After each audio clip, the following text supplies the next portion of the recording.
Hello and welcome to This Week in Property. I'm your host, Richard Swan, and in today's show, we have Mr. Craig Carson, who happens to be, at this moment in time, the Managing Director in Barratt, London. So, Craig, hello, sir, and thank you for making time out your very busy day to be on the show with us. Thanks very much, Richard. It's really great to be here. And thanks very much for taking the opportunity. Brilliant. I'm looking forward to this. You've got so much experience. This is an incredible thing, and I think it's always great to chat and to learn and to kind of brainstorm, kick around different things, opinions, experiences, hopes for the future, all that kind of stuff. And when it comes to Barratt London, your current position, managing director, I realise that's been, I think it's May 2022. So that's in place there. We can have a chat about that and how things are going. But that's not you. I mean, you've got over, what is it, over 20 years now, I think, in the game, as we as we love to say, of property. I don't know why we call it a game. I think it's so we try and keep ourselves upbeat. But when it comes to that career path, the twists and turns that have taken you through so many different roles and companies and so on. How do you summarize that? If somebody's chatting away to you somewhere and say, "Yeah, what have you been up to through your career?" How do you look back on it and summarize your journey so far? Well, firstly, Richard, I can't believe it's over 20 years. It's quite incredible how time passes. They Yeah. say it does when you're having fun, so it must be I'm having fun. But certainly for me, my love with development started at a young age. My father was in construction. He started off in road building, etc. And I was around sort of machinery and development sites from that young age, and that really inspired me. It really I was very fascinated by how things were built. And I've got a lot of fond memories from that, but that quickly transitioned really into more design and architecture. Mm. And I actually thought I was going to pursue a career in architecture. That was really where my dreams were. But actually, at an open day at Dundee University, my head was turned in town and regional planning, and I thought actually maybe this is a route I want to go down. And that's what I did for 4 years. And again, really inspired by that. And then when I finished university, I was very fortunate enough to take a year out and went traveling. And Mm. again, that just sort of fueled my interest and my excitement for the built environment. And I was so taken by Asia, I thought I was going to start my career in Singapore, but I was advised that I should really get some experience in London. Yeah. So off I popped from Scotland to London, but I didn't quite make it to London. I went to Kent instead. I Ah. managed to secure a job as a trainee development manager for a smaller developer, Ward Homes, Hmm. and I really cut my teeth there and got a real understanding. Being a smaller business gave me that opportunity, gave me access to some great people who taught me a lot in those early days. Mm. But London sort of has that draw, really, and I got encouraged to join a business called St George, part of the Barclay Group, where I really formed my career. I was there for over 14 years, and I was really in land and development roles until sort of the last 4 years, where I became managing director for a couple of those divisions. And again, what a fantastic learning experience working within a business of that caliber. Mm. Um, Having the opportunity to work on some fantastic and exciting large regeneration projects. Hmm. And then just before I joined Barratt, I did have 3 years a smaller developer called Joseph Homes, Hmm. which was an SME. I really wanted to get that understanding of, you know, when people say cash is king, well, you certainly learn that in an SME, that's for sure. And it was really amazing. And to see and understand the challenges faced by an SME gave me a different perspective of the development world. And then I left and joined Barratt, as you said. It's been here since 22, so just over 2 years. And again, it's been quite an incredible journey. So in essence, I was going to start my career in Singapore, but I've still not actually managed to get there, Richard. But there might be time yet. And there's definitely still time, that's for sure. That's incredible. A path of architecture opens up in front of you, and a path possibly get into Singapore opens up in front of you, and there's these little twists and turns. It's amazing when we look back on things and we see all the dots joining together almost, and there's that bad city of Dundee crushing your dreams, taking you away from that amazing architecture. That's terrible. In fact, you know something, I'm thinking of the people listening just now and watching. There'll be loads long in the tooth folks. They've been in the game a long time and they can't wait to hear what you want to talk about and your different experiences. But for the younger folks out there, people just maybe starting in the game or interested to get into property and stuff, is there lessons from what you've described there? Because I'm hearing about a guy who's always kept his eyes and ears open. Yes, he was going towards something in particular, but he was clever enough to, oh, wait a minute, what's that over there? And maybe that's something I should consider. And then listening to other people saying, well, listen, maybe you should cut your teeth somewhere here. Maybe you should look at the City of London instead. Are those some things you would pass on? Are those lessons that you think you've benefited from and you would share with, someone young in the game? Absolutely, Richard. I think one of the key failings for us as an industry is not getting that communication. We spend a lot of time maybe engaging with people at university when Mm, they're on their degree programs, but we don't get in early enough to schools. And it's something that we're certainly pushing hard on in Barratt is to get in at the early stages to pass on what opportunities there is in the built environment. It goes, it's much wider than just being, a carpenter, a plumber, or a mm, planner. There's so many different routes and so many different avenues that you can follow and develop. And actually, the roles are continuing to develop as we see our cities transform mm. and different opportunities emerge. And for me, it is about passing that on, but also creating those sort of support networks where we can actually sort of encourage young people to jump on that path and see what the built environment holds. Because it's a really exciting profession, absolutely. And I just don't think people are aware actually what is out there. Yeah, no, that's very true. Actually, there's maybe this stereotype image. It's quite a narrow field, or property, or building, or whatever it is they get in their brain, as Yeah. you say, and they don't. I think once you're in the game and inside that bubble, it's like, oh wow, wait a minute. There's so many areas of possibility and so many different ways that I can get involved and I can learn from and I can have success in and I can contribute to a company, to the community, to the country as a whole, to the whole economy. That is a fascinating and such a varied field. Yeah, absolutely. I think that's the essence of it really is that varied field. And it's not till you're in the bubble, like you say, that actually you get your eyes open, that you say, what is the built environment to young people today? And it's be fascinating to understand what answers you get back. Yeah. And just actually what the built environment contributes to the economy and indeed to the future successes of London, but also the United Kingdom as a whole. Yeah, it's amazing how property is such a thing for us in the UK, isn't it? It's Yeah. like it's up there with the weather. It's always something we're talking about and planning for and talking to our kids about, that the first home, the first buy to let, the first investment, whatever it is, it seems to be a constant thing. And of course, I realise we're on an island. We've got a whole supply demand issue, challenges, etc. But it does seem to be a thing it's in the fabric of us. And you've spoke yourself there about you've got a family connection. Your dad was in the game, and then you followed that through. It's amazing how deeply embedded it is for us, isn't it? Absolutely. And I think, speaking personally about it, for me, I feel quite privileged in what I get to do. I get to build people's homes, where people live, their sanctuary, their place of safety, where they raise their families. But equally, the developments that I've been fortunate enough to work across in my career have been to the scale where it's new pieces of city. We're Mm, talking about new bits of London that have been developed and will, long outlive myself. So it's yeah, about leaving that legacy on the capital. But again, it's where those people are going to socialize, enjoy, yeah. work as well as live. So it's quite a privilege to be able to do that and actually, go past it in the train and think actually I was part of that. So for me, Yeah. that's real big positive draw to being part of the industry as well. Yeah, no, definitely. That's a nice appreciation. And words like legacy, yeah, that actually means something. You're not just a humdrum job and every day is just another grey day. No, you actually create things and share things with people and you can look back on them and travel by them and all sorts of stuff. That's fantastic.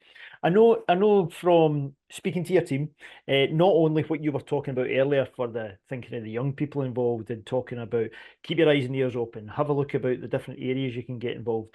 But you mentioned connections, partnerships. working with other people. And partnerships is your team certainly put this forward. That's always been a big thing for you. And I know you've had a lot of success with it. I think you instrumental with the West London Partnership Board and all sorts of things going on.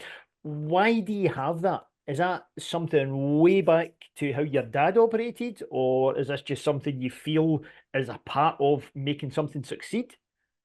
I think, Richard, for me, it's something that I quickly realized as I embarked on my career. I mentioned about being guided by people to maybe look down this avenue or take this track. And what I quickly realized is that you need to surround yourself by the best people possible. Mhm. You can't be an expert in everything, Yeah. but there's certainly people who are experts in their own field, and it's about surrounding yourself with those experts.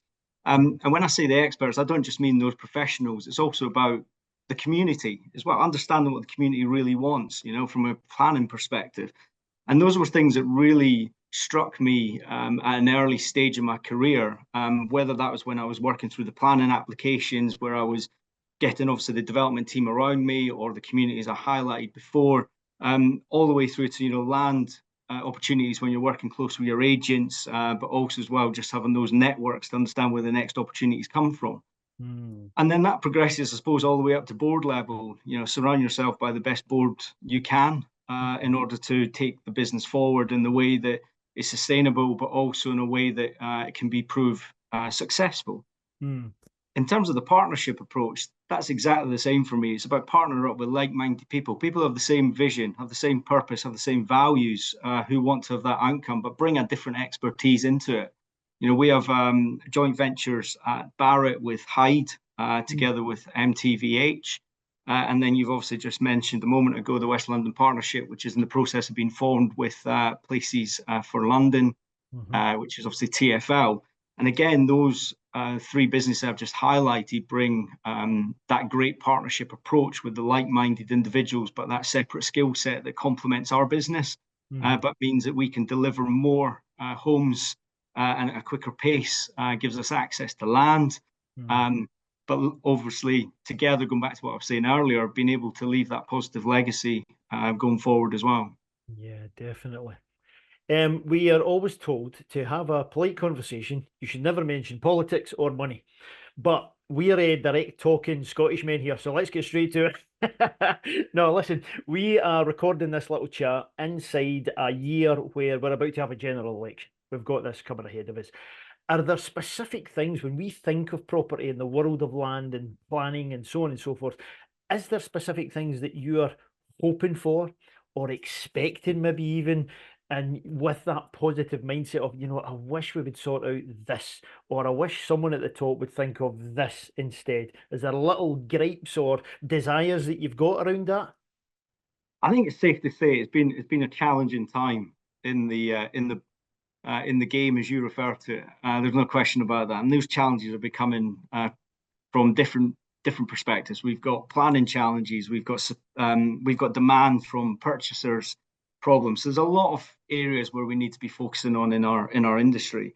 I Yeah. think obviously the general election being called, I think it's clear that the housing crisis will be front and center of that campaign, Hmm. and really look forward to seeing what comes forward as part of that, what solutions are put forward.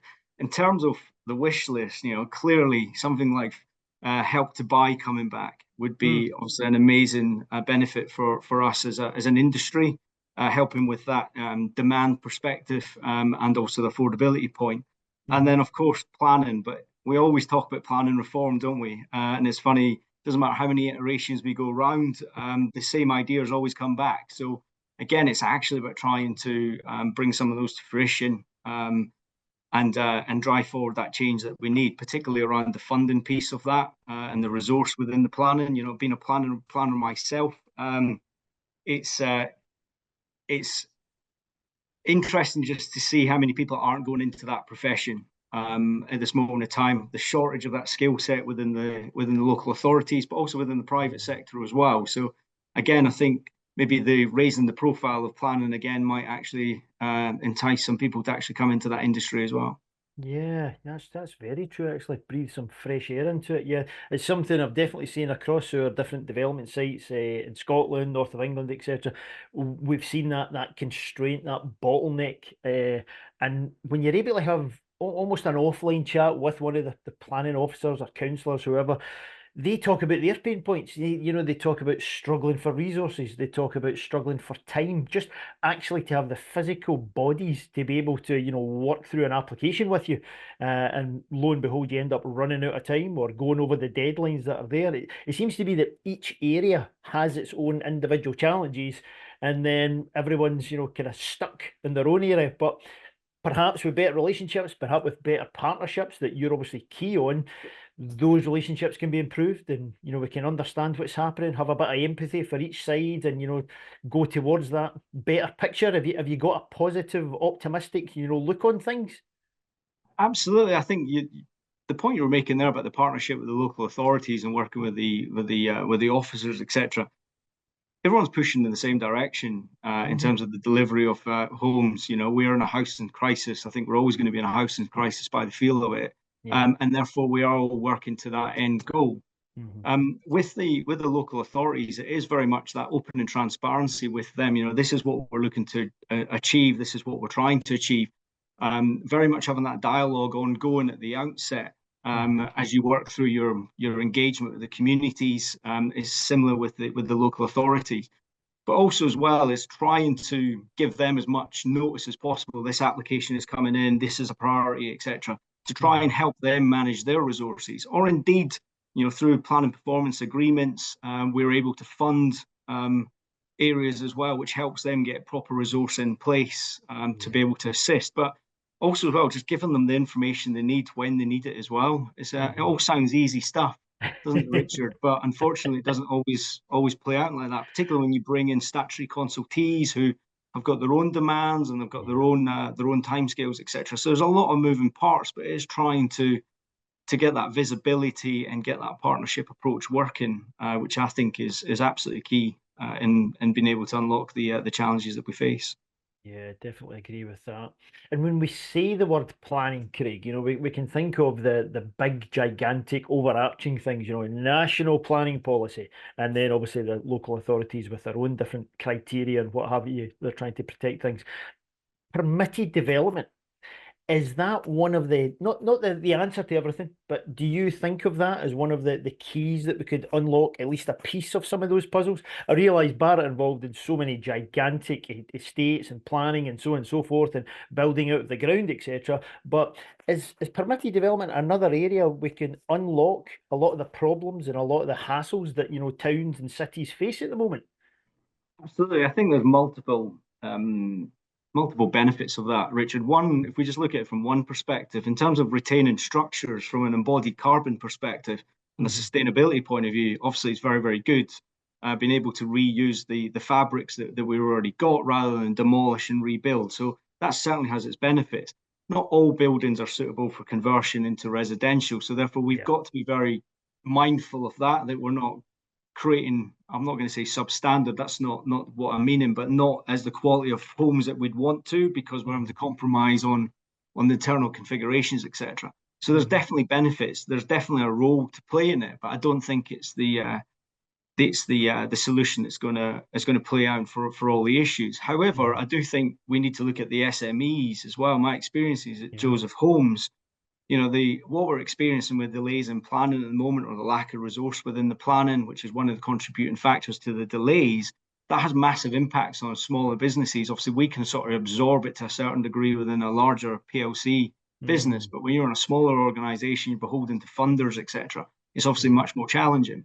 Yeah. Um, Particularly with the uncertainty it comes with planning as well, as we all know. So for Hmm. me, it's really about trying to tackle that and get the SMEs back into the picture as well, and being able to get them to be delivering alongside the larger developers as well, because they Hmm. play a massive role in moving forward with development sites that tend to be a little bit too small for the PLCs, or that bit more niche where they absolutely excel. And certainly, I've seen some developments which have been under PD, which have been exemplar, have been absolutely Hmm. first class. So it's been proven it can be done. Yeah. It's just about trying to unlock those opportunities within the bigger picture. Hmm. Tremendous.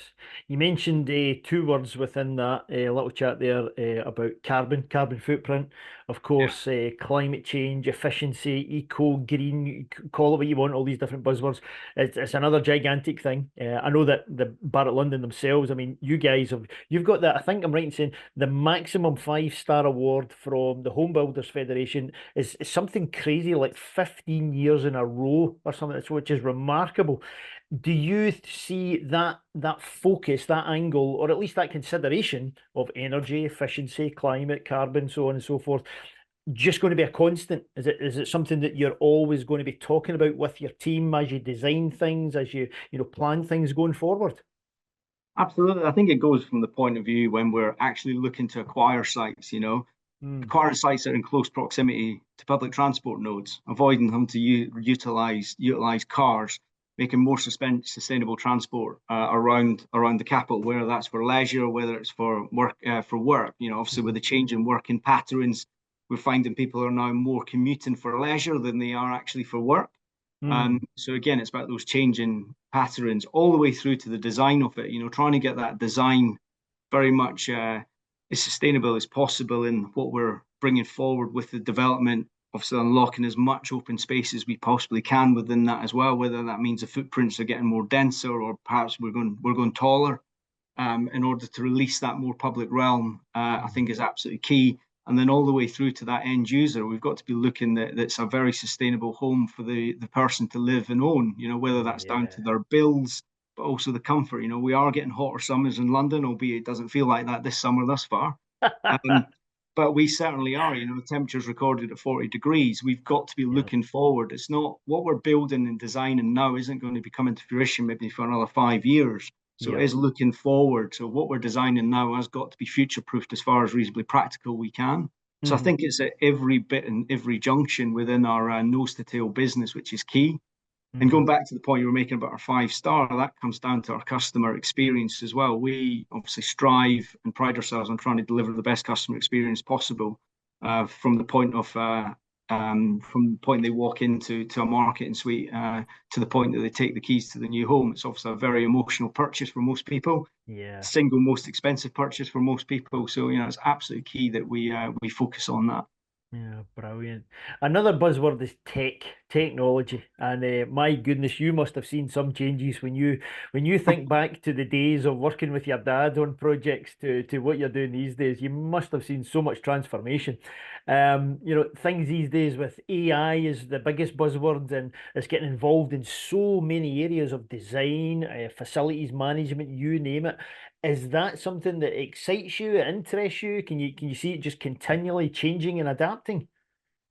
So I think, certainly in my career at this point in time, I've never seen so much regulatory change at one time. Yeah. The building safety regulator, we've got the new homes quality code, to name but a few. And with that is coming a huge amount of change. We've got the new building regs that are just coming into force as well. So there's a lot of change happening. Yeah. Um, but that is driving us all forward as an industry to really deliver better and deliver that more future proofed in terms of what we're talking about from the sustainability perspective.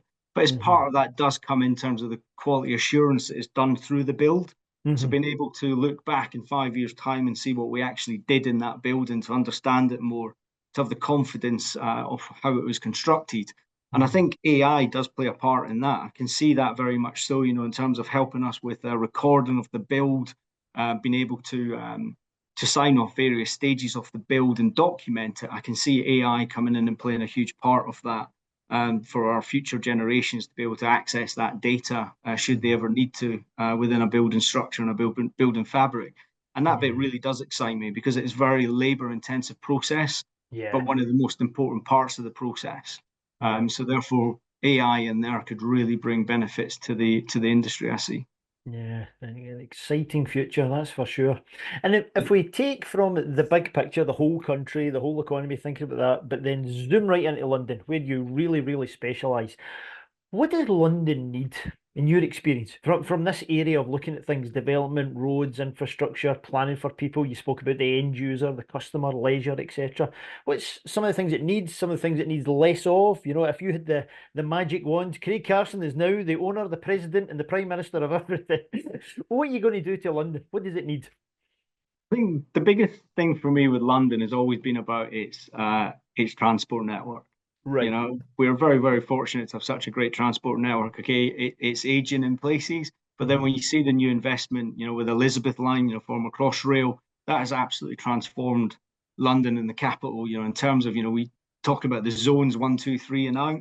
You know, Mm. with the Elizabeth Line, that connectivity is now gone. You know, you can live in zone five and have zone travel times equivalent to zone one and zone two. So Right. it would be further investment into that, absolutely, to allow people to flow easily through the capital, Hmm. and also therefore be able to unlock around the outer boroughs land as well, where Mm. we can see a lot of potential. As I say, you know, with the change in working patterns and people tend to working from home or working locally, Hmm. and therefore commuting for leisure, I think that is an area that would really benefit London.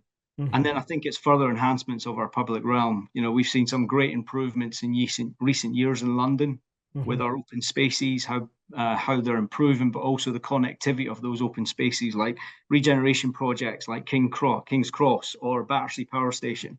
Hmm. They're okay, they are very large and iconic developments, but the public realm that's come with that and just the new places and new spaces, they're almost new pieces of London, and it's really great to see. And I would love to see more of that coming into the capital, and more opportunities for us to be able to deliver that.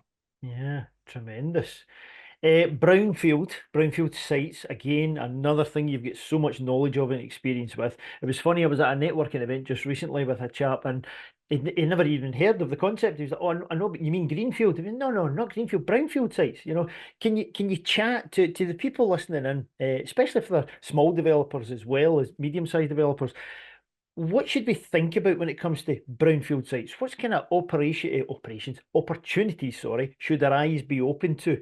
And is that, in your opinion, is that another big area of a key to unlocking the problems and the obstacles that we have?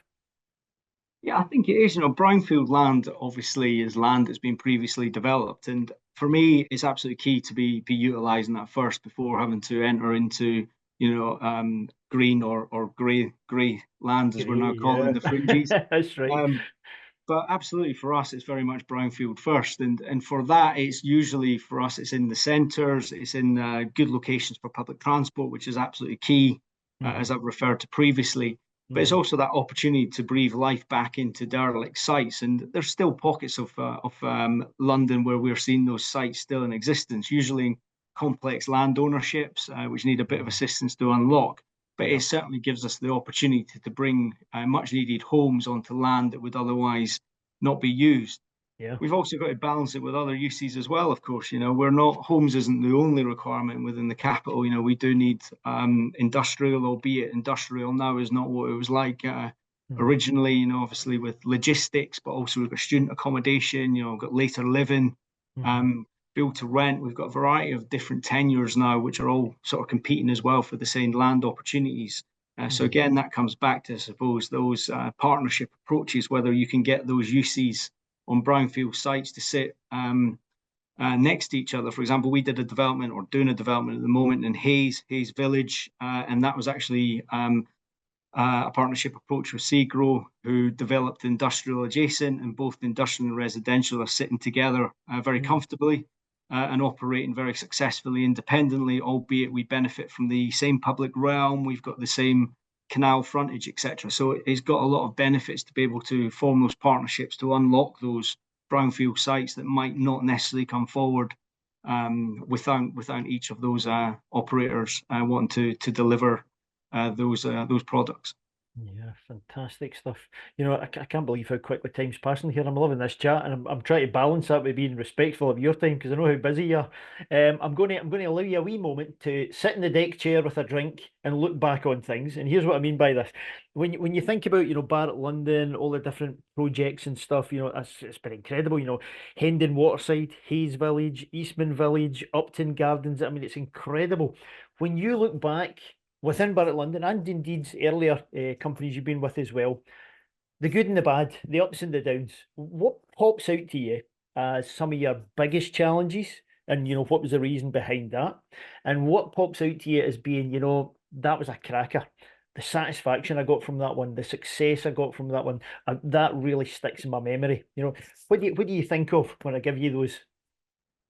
I think in terms of the biggest challenges, I always remember it from very early in my career, working land sides and working up bids, getting really, really far, and then them falling out of bed at the 12th hour. Oh, Those were the biggest frustrations. yeah. But I probably drew the biggest lessons from that. Uh, Mm. it certainly helped with your resilience as well to get back up, dust off, and go again. I think the other challenges that have been experienced as well um, is when we're going through planning processes, and you feel that you've engaged at length with the local community, and we've certainly in my career I've done some fantastic community engagement programs. It felt really that we embedded ourselves in the community and understood what that journey was. Mm. All for that just to fall down when you get to committee. Oh. For reasons that are completely unrelated, and it's usually, as you'll appreciate, a political driver. So Yeah. again, those are great frustrations. But again, it's just working through those, because the end product, when you actually deliver those places, is amazing. Yeah. And I've got a lot of great experience with customers who are living in the developments and are genuinely delighted to be there, and to get Mm. that feedback from people is just, it's amazing. I've had some purchasers where they've bought maybe a one-bedroom home in one development and they're now traded up to a three-bedroom home. They love Oh, the wow. development, the product so much that they've just stayed on it, and that to me speaks volumes really for the product, but also for the environment that we've created. So I think that to me is the successes. I think it's really hearing it from the people who are the end user. It's great winning awards and all that, but actually to hear it from the people who are there is the best for me. And that's certainly from my point of view the greatest successes I've certainly had. Ah, tremendous. Yeah, those are the things that are priceless. I think, you can't add a number to them. You can't add a little metric to them. That's a person. That's a human to human thing. And I love you've still got that, because sometimes I think we get dragged into the detail, dragged into the reports and all sorts of things. But at the end of it all, well, we're doing it for accommodation, for leisure, for transport, for people. It's for people to live. So I love that you've still got that within you. That's tremendous. And the last one, let's look forward, look to the future. What do you now? I realise on air, you've just you've committed just commercial suicide. You've resigned and you're going to Singapore. That's what I heard. That's what. But if we put that aside, that career suicide aside, what do you see looking forward for Barratt London? Have we got specific milestones we're chasing? Specific 5 or 10 year plans that we're chasing? I think Barratt London. We're Barratt London split into two divisions. Barratt West London and Barratt East London. I head up the Barratt West London teams, um, and certainly from our perspective, it's about unlocking those future opportunities. We're always looking at new land opportunities. We recently acquired the site with ASDA up in Park Royal. Hmm. Further adding to our pipeline, which is obviously fantastic to be able to have that also to be delivering that site, which is a great use of lands. Obviously building above the store, delivering the store for ASDA, building above the store, and then delivering further homes set Mm. within new public realm for me is a great use of that brownfield land that we've just touched on. Yeah. So it's really about us continuing that acquisition drive to buy and underpin our pipeline going forward. But it's really about getting our divisions up to 2,000 homes a year. So 1,000 homes each is what our aspirations are to be delivering year in and year out, with a mix between obviously our open market sale, but also that much needed affordable homes as well. And Mm. one way we're going to do that is through our successful partnerships. So continuing that journey with Hyde and Metropolitan, but also hopefully with our new partnership with Places for London as well. So that for us is it's really about doing what we're doing, continuing to build on that, and really hoping that we're going to see the market improve in the short to mid term as well. Yeah, fantastic. There's a lovely optimistic view of the future. Great plans to chase after, great targets, great milestones to look for. I love that. Absolutely love it. Absolutely. Well, Yeah. we tend to focus on the negatives, don't we? Yeah, yeah, And like we said at the start of the call, there's quite a lot of that yeah. in our industry, and there's always challenges. So it's about trying to find those solutions to the challenges and working through them to get the bigger picture. Correct. And you're a very man for the job by the sounds of it. That's fantastic. So I'm going to take a diary note. Let's say we'll get together in 2 years' time and you can talk about your Singapore empire that you've built up by then. Yeah, But for now, Craig Carson, thanks a million for being on this week in Property Today. it's great. Thanks so much, Richard. Really enjoyed that.